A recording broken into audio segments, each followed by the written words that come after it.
दोस्तों, ट्राम्बे ट्रिक डोगा की कॉमिक्स। ये मुंबई में एक ऐसा इंसिडेंट हुआ था, उस पे बेस्ड ये कॉमिक्स थी और अच्छी स्टोरी थी। इसमें कहानी का कुछ इस तरह से हिस्सा है कि यादव गैंग, डोगा को एक यादव गैंग में शामिल होना होता है। ये कुछ टपोरी टाइप के लोग होते हैं और उसमें बॉम्बे की कुछ सनसनीखेज घटना होती है। आइए देखते हैं, इस स्टोरी में पता चलेगा।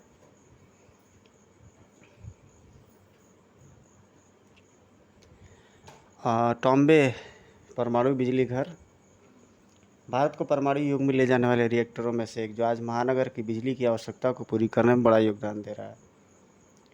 लेकिन कोई नहीं जानता था, इसी कारण मुंबई वासियों पर विनाशकारी बिजली गिरने वाली है। राजनीति में फैले अपराधीकरण और देश में फैलते आतंकवाद के कारण हर आदमी खुद को असुरक्षित महसूस करता है। वो आदमी अगर कोई वीआईपी या मंत्री हो तो उसकी सुरक्षा की जिम्मेदारी और भी बढ़ जाती है। गृहमंत्री शेवड़े की कार माटुंगा से होकर जा रही थी। कार के आगे पीछे चल रही दोनों जीपों मौजूद कमांडोज की टुकड़ी का नेतृत्व कर रहा था इंस्पेक्टर यादव। चलते रहो आगे। कार और जीपों की गति कम रखना, क्योंकि वहाँ मंत्री जी का स्वागत स्कूली बच्चे झंडियाँ फहराकर करने वाले हैं। काफिला उस स्थान पर पहुंचा जहां बच्चों ने तिरंगी झंडियाँ फहराकर उनका शानदार स्वागत किया। कुछ बच्चे सड़क पर काफिले के ठीक सामने आ पहुंचे। तभी यादव का दिमाग ठनका। कुछ दिन पहले ब्रिटेन में इसी तरह बच्चों की एक दल मंत्री के काफिले के सामने आ गया था और बच्चों को बचाने के लिए कार रोकने पर मंत्री को सरेआम गोलियों से भून दिया गया था। बच्चों को वहां एकदम से आना एक आतंकवादियों की योजना का ही एक अंग था। कहीं ये भी तो गृह मंत्री जी की हत्या का योजना ही तो अंग नहीं है। मंत्री जी की कार को सुरक्षा घेरे में लो और बच्चों को फौरन हटाओ। Hurry up quick. यादव के जहन में खलबली मच गई थी। स्कूली बच्चों का हुजूम मंत्री जी की कार की तरफ बढ़ा। यह देखकर अपना संयम खो बैठा इंस्पेक्टर यादव। लाठी चार्ज। छोटी सी घटना पल भर झपकते ही उग्र हो उठी। धड़ाक। ई बच्चे लहूलुहान होकर गिरने लगे। मासूम चीखों और कराह से सड़क गूंज उठी। तब आई वो आकृति जो डोगा नाम से फेमस है। बच्चों को जानवरों की तरह पीटा जा रहा है और पीटने वाले वो हाथ, इस पर देश की सुरक्षा का भार है। नहीं, डोगा को ये बर्दाश्त नहीं हो सकता। डोगा को देखकर यादव का दिमाग धाए धाए कर उठा। कहीं ये मंत्री जी को मारने तो नहीं है। चीख पड़ा इंस्पेक्टर यादव। फायर। भून दो इसे। डोगा भाड़ में पड़ा। कोई चना नहीं जैसे तुम इतनी आसानी से भून डालोगे। धा धा धा धा। डोगा गृह मंत्री की कार के निकट पहुंचा। मंत्री होने का यह मतलब नहीं है कि बच्चों से सड़क खाली करवाने के लिए जानवरों की तरह खदेड़ा जाए। घायल हुए बच्चों की दया और इस घटना के लिए दोषी कमांडो की सोच सजा ही अब इस घटना की मरहम बन सकती है। गृहमंत्री सेवड़े को हक्का बक्का छोड़कर डोगा वापस गटर में समा गया। डोगा ने रोक लिया एक हंगामे को खूनी हादसे में बदलने से।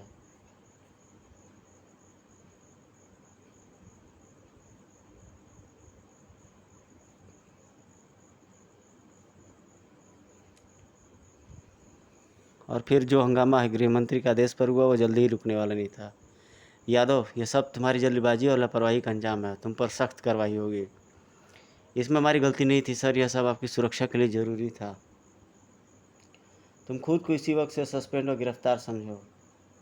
केस चला। इंस्पेक्टर यादव को छोड़कर शेष की जमानत हो गई, मगर अपमान की अनुभूति से सभी के चेहरे सुलग रहे थे। हम आपको जल्दी ही छुड़ा लेंगे यादव सर। कुछ भी करो, जल्दी करो। सुबह के 7:30 बजे ट्राम्बे रिएक्टर के प्रवेश द्वार पर बना सुरक्षा कमांडोज का केबिन।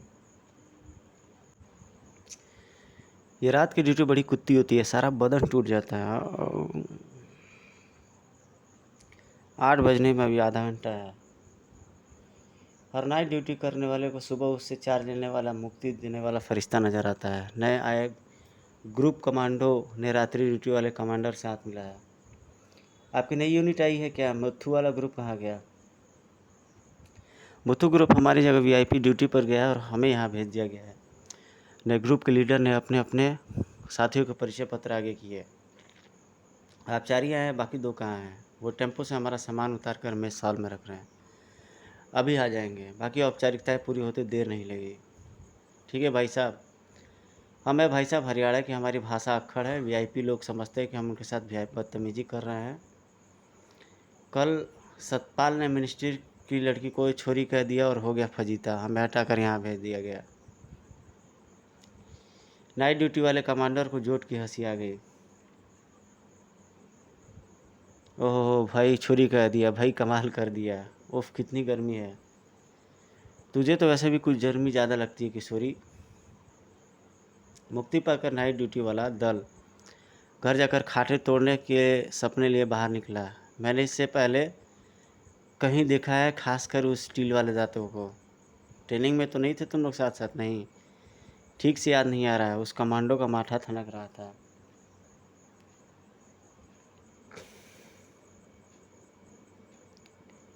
अचानक जैसे उसके पैरों में ब्रेक लग गया, उसका चेहरा फक पड़ गया। अरे यार रुको, हम बुरी तरह मारे गए। क्या हुआ तुझे शमशेरा?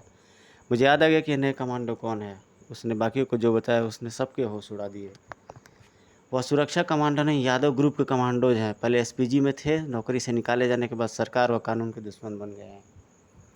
यह सरकारी सेवा में रह चुके हैं, तभी सारे नियम और तौर तरीके जानते हैं। जरा भी शक नहीं होने दिया। देखो कोई पीछे मुड़ कर ना देखे, धीमे से पूर्ववत चलते रहो।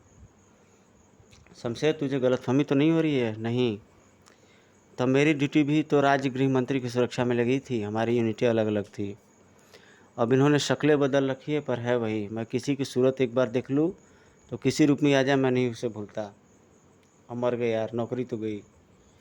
बेचारों हमारी ओर ही नज़रें गड़ाए हुए हैं। दूसरी कमांडो ने कनखियों से उधर पीछे देख लिया था। ओके, हमारे लिए करो या मरो की स्थिति है। जैसे मैं गो कहूँ, सब पलट कर गेट की तरफ दौड़ना, उन पर टूट पड़ना। उन्हें हमसे इतनी जल्दी उम्मीद नहीं होगी कि इसलिए हमारा शायद काम बन जाए। सबने अपने अपने दांत भींच लिए थे।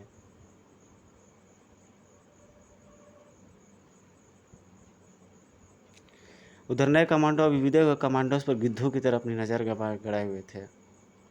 ये इतने धीरे धीरे क्यों जा रहे हैं? दांत बातें भी कर रहे हैं। एक ने चोरी से पीछे मुड़कर भी देख लिया, शायद इनको शक हो गया है। तैयार हो जाओ।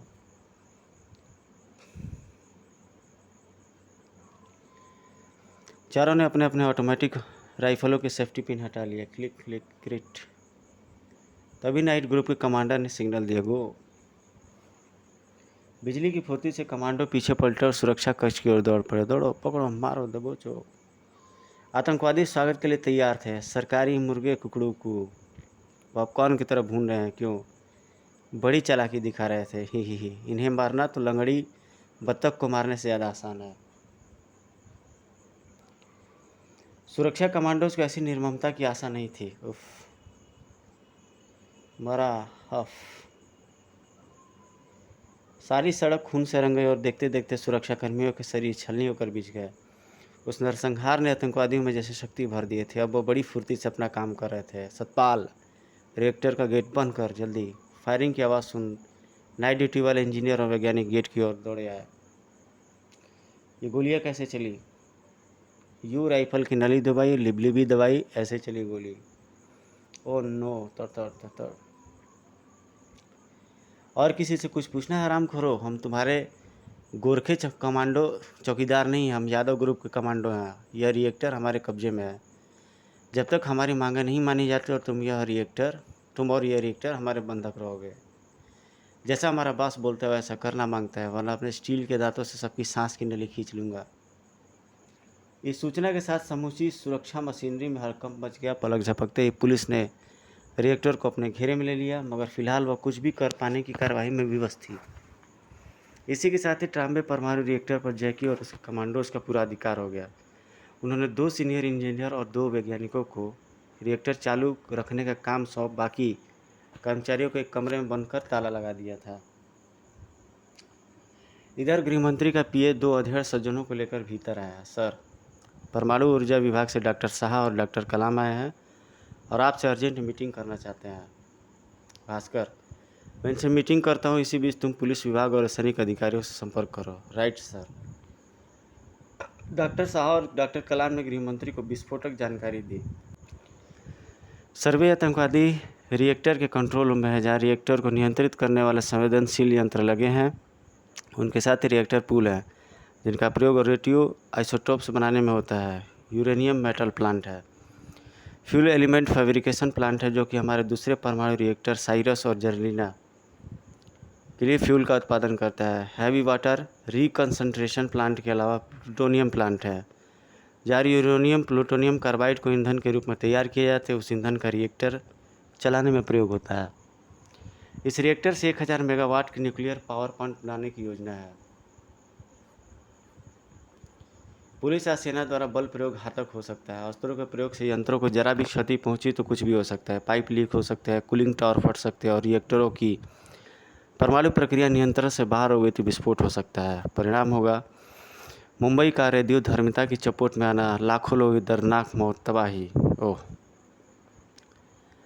परमाणु विभाग के वैज्ञानिकों के जाने के बाद लगता है यादव को छोड़ने के सिवा और कोई चारा नहीं है। पुलिस से संपर्क किया तुमने? पुलिस कमिश्नर मनका खुद आए हैं सर, बाहर बैठे हैं।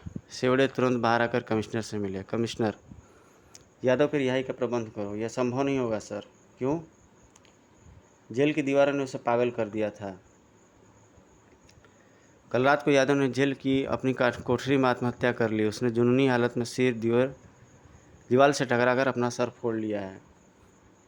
यादव की मृत्यु की सूचना किसी बम के धमाके से कम नहीं थी। ओह शिट सर, अब क्या प्रॉब्लम रह गई है? उन कमांडोज को यादव और मौत की खबर दे देते और किस्सा खत्म। सेवड़े ने झल्लाकर जलती आंखों से भास्कर को घूरा। जानते हो, उन आतंकवादियों को खबर दी गई तो वे समझेंगे उसे जानबूझकर मरवाया गया है। व्यापक होकर परमाणु रिएक्टर में तोड़फोड़ करेंगे और किस्सा होगा मुंबई का, खत्म होगा मुंबई का। रेडियो धर्मी विलास लीला। यादव की मौत अब टॉप सीक्रेट रहेगी। किसी हालत में खबर लीक नहीं होनी चाहिए। Yes sir. भास्कर व सेक्रेटरी आतंकवादियों से संपर्क करने की व्यवस्था करने लगे। Hello exchange. हाँ, यह टेलीफोन नंबर और परमाणु रिएक्टर के कंट्रोल रूम का टेलीफोन। यह लाइन क्लियर रखना। इन लाइनों पर कोई कॉल मत करना। हाँ हाँ, यह गृहमंत्री के निवास का नंबर है। अब मिलाओ जरा ट्रॉम्बे रिएक्टर के कंट्रोल रूम का फ़ोन नंबर। इधर आतंकवादियों के लीडर जैकी ने फ़ोन उठाया। कौन? अरे, गृहमंत्री का पिल्ला बोल रहा है तू। हम मंत्री से बात करेंगे, उसको दे फ़ोन। मंत्री इस वक्त ज़रा ज़रूरी मीटिंग में है। मीटिंग की ऐसी की तैसी। गृहमंत्री भास्कर की ओर लपके। लाओ इधर दो, फ़ोन में बात करूँगा। पहचाना मंत्री जी, मैं हूँ आपका पुराना सुरक्षा कमांडो। हम आपकी जान पर खेलकर आपकी सेवा करते थे, लेकिन आप तो हमें मुसीबत में छोड़कर एक किनारे खड़े हो गए, हमें मरवा दिया ना। गृहमंत्री सेवड़े ने अपने ऊपर संयम रखा। देखो, जनसेवा का मंत्री होने के नाते मेरी कुछ जिम्मेदारी और सीमाएं हैं। अबे तेरी जिम्मेदारियां और सीमाएं गई तेल लेने। अब ध्यान से सुन। 1 घंटे के अंदर यादव को रिहा कर तुम हमारे सामने न लाए तो तुम्हारी रिएक्टर के ये पैनल और कीबोर्ड हम कीलों और हथौड़ों से ठोक डालेंगे। बस देखिए, हम आपकी मांग पूरी करने की पूरी कोशिश कर रहे हैं, शांत रहिए। सेवड़े ने समझाने की कोशिश की। देखो, कुछ समय तो लगेगा ही ना। यादव की सुरक्षा दृष्टि से पिछले सप्ताह नागपुर जेल में ट्रांसफ़र किया गया था। वहाँ से उसे हेलीकॉप्टर में लाना पड़ेगा। जैकी को आश्वस्त करके सेवड़े ने फ़ोन रख दिया। उधर गोपनीयता बरतने के बावजूद कुछ ही घंटों दोपहर के समाचारों में विदेशी एजेंसियां घटना का ब्यौरेवार विवरण दे रही थी, विशेषकर BBC। विश्वस्त सूत्रों के अनुसार स्थिति बहुत गंभीर बताई जाती है। अगर ट्रॉम्बे रिएक्टरों से रेडियो धर्मिता फैल गई तो यह परमाणु युग के इतिहास की सबसे बड़ी दुर्घटना होगी। ऐसे में समाचार मिले कि साधन संपन्न लोग मुंबई छोड़कर भाग रहे हैं। स्थिति न सुधरी तो भगदड़ मच सकती है। ये BBC है। ओह गॉड, हे राम। वास्तव में भगदड़ मच चुकी थी। लोग अपने सामान उठाकर रेलवे स्टेशनों की ओर भाग रहे थे। किसी भी समय विस्फोट हो सकता है, फिर मचेगी तबाही। सरकार को तुरंत स्पेशल गाड़ियाँ चलानी चाहिए। कहते हैं कि ट्रेनों की छतों पर भी लोग लदे हैं। कहीं की भी गाड़ी मिले बस पकड़ लो। डैड, हम बेकार भाग रहे हैं। डोगा बचा लेगा बम्बई को। डोगा बचाएगा? सड़कों पर ट्रैफिक जाम होने लगा। ये कॉमिक कथा नहीं है। परमाणु शक्ति के सामने डोगा क्या कर लेगा? मौत का कुआं बनेगा मुंबई। टीवी पर विशेष घोषणाएं होने लगी। विशेष स्थिति देखकर सरकार ने स्कूल, कॉलेजों और दफ्तरों की तत्काल आपातकालीन छुट्टी घोषणा कर दी है ताकि भगदड़ न मचे और शांति बनी रहे। पुलिस स्थिति पर नियंत्रण पाने की कोशिश कर रही थी। कृपया शांति और व्यवस्था बनाए रखें, अफवाहों पर ध्यान न दें। परमाणु दुर्घटना एक अफवाह है, सब कुछ नियंत्रण में है। बकवास कर रहा है, बीबीसी ठीक खबर देता है। 1 घंटे बाद बीबीसी ने एक और सनसनीखेज समाचार का प्रसारण किया। इसी बीच हमें एक और चौंकाने वाली खबर मिली है। मुंबई का रक्षक कहलाने वाला नकाबपोश डोगा ने आज शाम को एक गृहमंत्री के निवास पर उनके सामने आत्मसमर्पण करने का निर्णय लिया है। ज्ञात हुआ कि डोगा कई महीनों से गृहमंत्री के निकट सूत्रों से संपर्क स्थापित करने की चेष्टा कर रहा था। Oh no!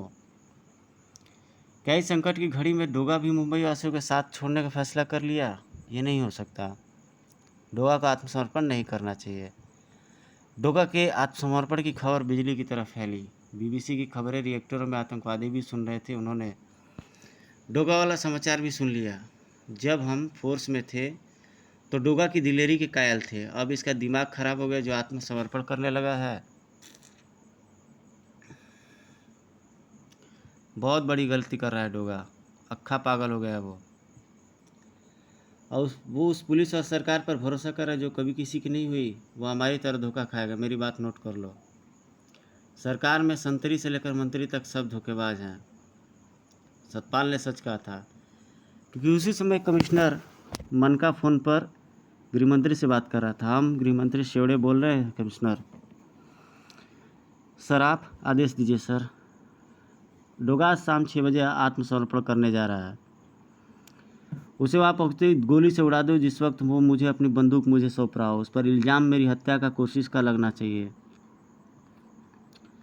ओके सर, ऐसा ही होगा। कमिश्नर मनका की आंखों में उस वक्त ज़बरदस्त चमक कौंध रही थी। डोगा आत्मसमर्पण करने आ रहा था। इस मामले की आगे थोड़ी देर के लिए जैसे पूरी मुंबई रिएक्टर कांड को भूल गई थी। मुंबई पर ग्रह चढ़ गए हैं जो डोगा ने आत्मसमर्पण करने की ठान ली। मीडिया से जुड़ा हर व्यक्ति वहाँ मौजूद था। पुलिस का ज़बरदस्त इंतजाम था।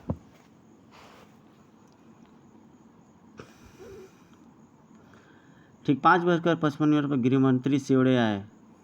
सब ठीक है ना चीता? डोगा समय पर आएगा ना? Yes sir.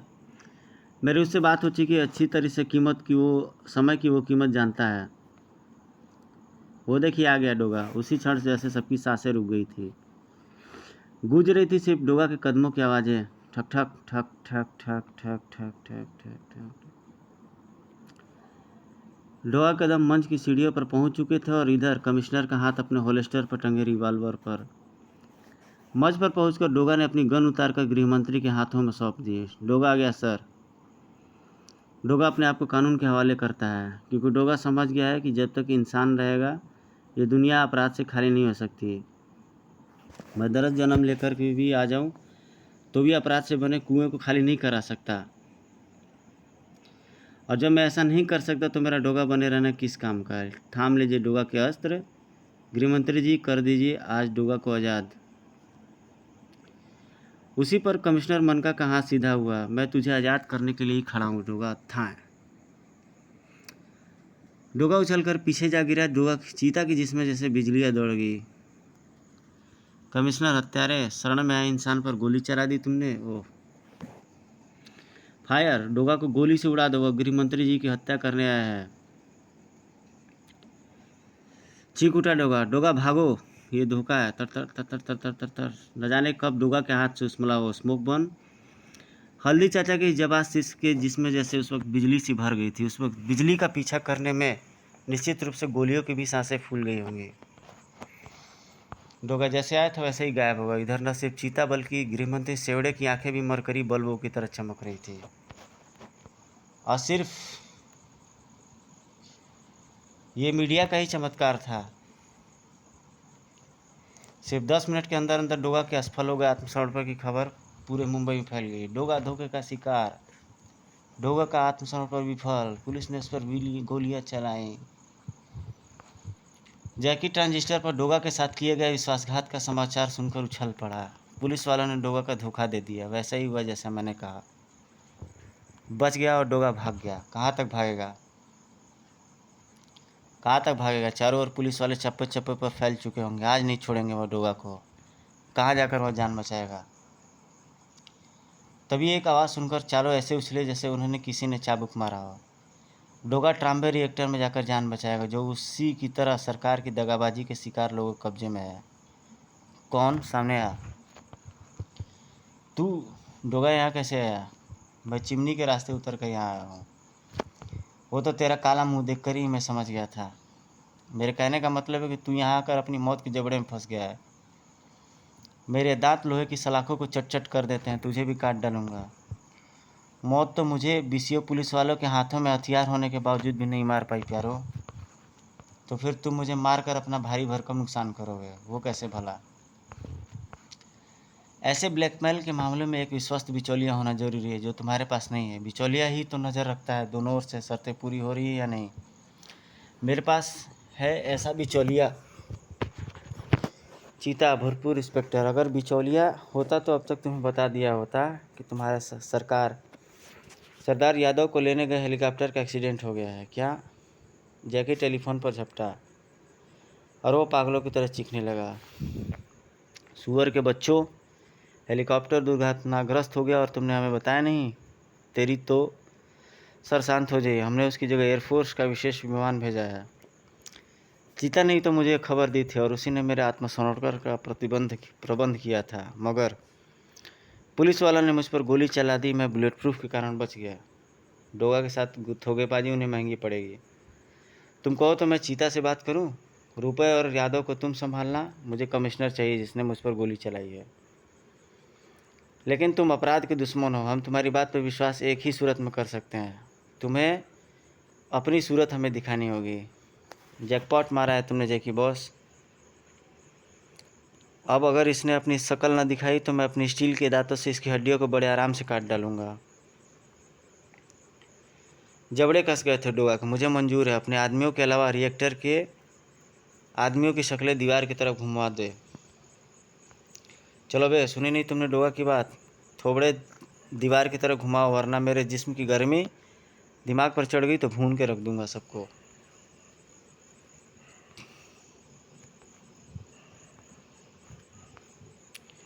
और तब डोगा ने उतारा मास्क। लो देखो, मैं हूँ डोगा। ओ, ये तो चक्की पांडे है। तब डोगा ने मास्क पुनः अपने चेहरे पर लगा लिया। ठीक है, हम तुम्हें अपने साथ मिला रहे हैं, पर तेरे हथियार अब हमारे पास रहेंगे। कुछ देर बाद सर, डोगा जाकर रिएक्टर में उन आतंकवादियों से मिल गया है। वो अलग से 1.5 करोड़ रुपए की फिरौती मांग रहा है, साथ में पुलिस कमिश्नर को भी। ओह गॉड। उधर टॉम्बे रिएक्टर में मुझे अभी भी ये ख्याल आया कि डोगा की तरह कहीं पुलिस वाले भी चिमनी के रास्ते अंदर आ गए तो। घबराओ नहीं, पुलिस वालों के पास इतना दिमाग होता तो वो कब का तुम्हें पकड़ चुके होते। मगर फिर भी मैं खतरा मोल नहीं लेना चाहता। डोगा, तुम झक्खड़ को वहाँ ले जाओ, ये वहाँ पहरा देगा। झक्खड़, जा इसके साथ। ठीक है जैकी बॉस, जल्दी।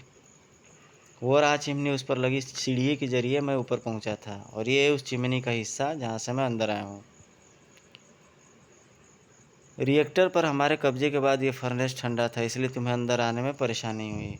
हाँ, मगर तुझे मेरी बातों का बारे में नहीं, झक्खड़ की उस परेशानी के बारे में सोचना चाहिए जो तुझे अब होगी। क्या मतलब? डोगा के उस प्रहार ने झक्खड़ की खोपड़ी को अंतरिक्ष से कई चक्कर लगवा दिए थे, और झक्खड़ के दिमाग में खतरे की घंटियां बजी थी। साले, तू हमसे गद्दारी कर रहा है? तूने झक्खड़ को मारा? तुझे शायद नहीं पता कि मैं अपने शरीर की नसों को अकड़ाकर जिस्म को लोहे जैसे मजबूत बना लेता हूँ। मैं तेरे जिस्म का पुर्जा पुर्जा बिखर दूंगा कुत्ते। तेरा हाल ऐसा कर दूंगा जैसे तेरे ऊपर बुलडोजर चला है। डोगा को ऐसा लगा था जैसे कोई हथौड़ा उसके चेहरे से टकराया था, मगर डोगा जानता था उसके पास समय कम है। उसे जो करना था इसी समय में करना था। झक्खड़ ने अपने जिस्म को लोहे से मजबूत जरूर बनाया था, मगर डोगा की तो नस नस में फौलाद कूट कूट कर भरा था। अपराध के लोहे को कैसे पिघलाया जाता है, खट साले, तुझे अभी बताता हूँ। ये अच्छी तरह डोगा जानता है झक्खड़। अब ये भट्टी थोड़ी देर के लिए भीषण रूप से गर्म होगी। चिमनी धुआं उगलेगा, और जब मैं बाहर निकलूंगा तो झक्खड़ नाम का एक लोहा राख बदल गया होगा। मगर अभी 3 शैतान और बंदे बचे हुए हैं। उनमें से कम किशोरी को बाहर लाने का उपाय मैंने सोच लिया है। फटाक। डोगा ने कूलिंग प्लांट ऑफ कर दिया था। बौखला उठा था चैम्बर टाइप के उस कक्ष में बंद किशोरी। अरे क्या हुआ, एसी कैसे बंद हो गया? इन चैम्बरों में एसी से ही वेंटिलेशन होता है, एसी बंद होते ही यहाँ गर्मी हो रही है। मैं एसी टेक्नीशियन हूँ, मैं एसी प्लांट को चेक कर सकता हूँ। एसी का चालू होना ज़रूरी है, वरना रिएक्टर के पाइप गर्मी के कारण फट सकते हैं। अगर ऐसा हुआ तो हम सब मारे जाएंगे। तो फिर हराम खोरो, जल्दी किशोरी के साथ जाओ और एसी की गड़बड़ी दूर करे, वरना तेरी ज़िंदगी में गड़बड़ी पैदा कर दूंगा। हफ।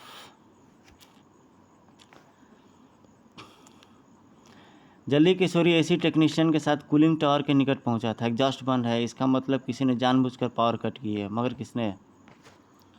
किशोरी को नज़र आया डोगा। क्या हुआ, तूने इतनी देर क्यों लगा दी? झक्कड़ कहाँ है?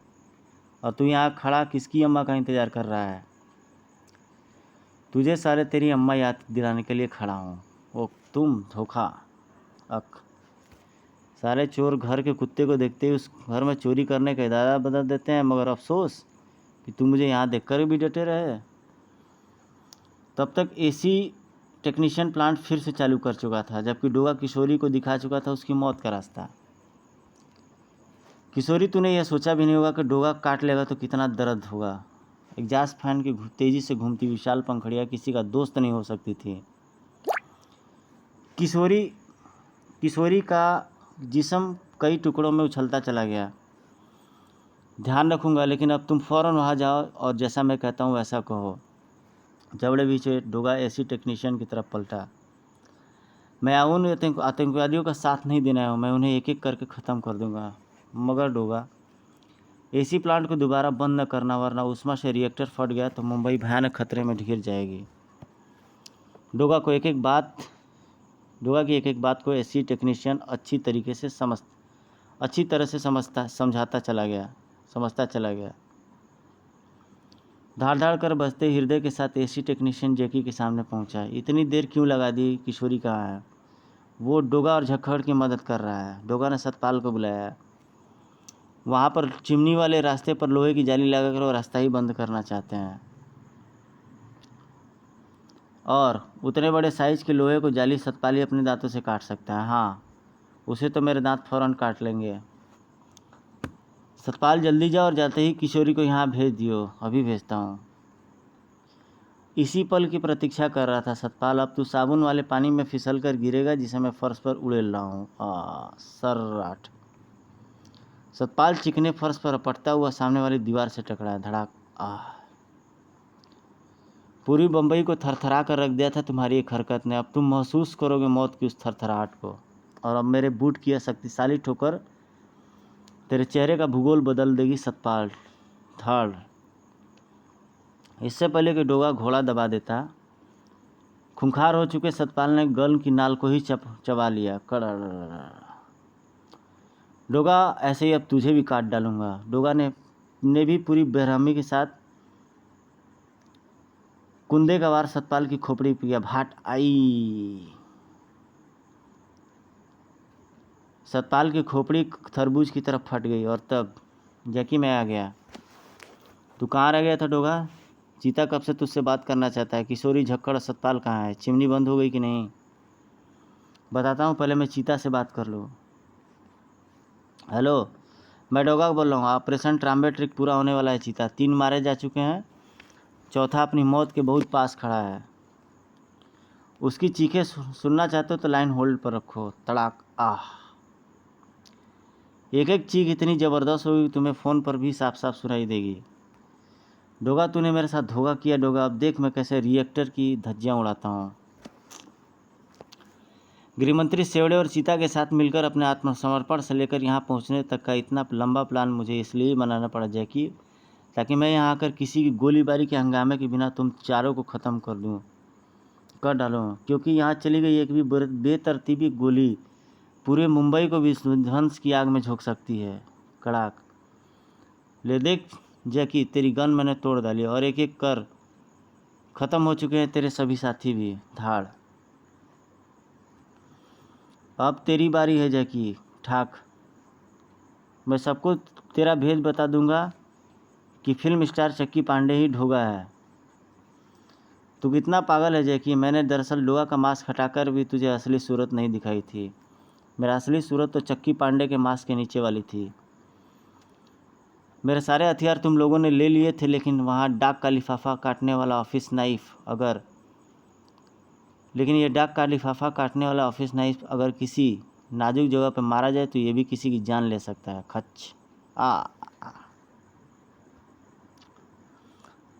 इधर चीता के चेहरों पर अभी भी मुस्कान चीता के अधरों पर भी मुस्कान थी। हेलो चीता, ट्राम्बेट्रिक मिशन इज ओवर। ट्राम्बेट्रिक मिशन का सफलता का सारा श्रेय तुम्हें ही जाता है डोगा।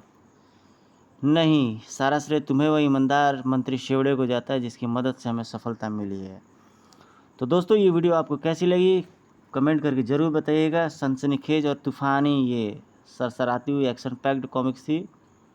काफ़ी फास्ट एक्शन था, इसी ने मैंने इसे अपलोड किया था। अब एक और कॉमिक्स है जो डोगा की ज़बरदस्त कॉमिक्स है, उसको अपलोड करना है। वो स्पीड, कियानू रीव्स की बहुत पहले एक मूवी थी, उस पर बेस्ड थी। उसको जल्दी ही मैं अपलोड करूँगा। अपने राय और कमेंट बॉक्स में ज़रूर दें। मिलते हैं आपसे नेक्स्ट वीडियो में। Till then take care, goodbye, जय हिंद।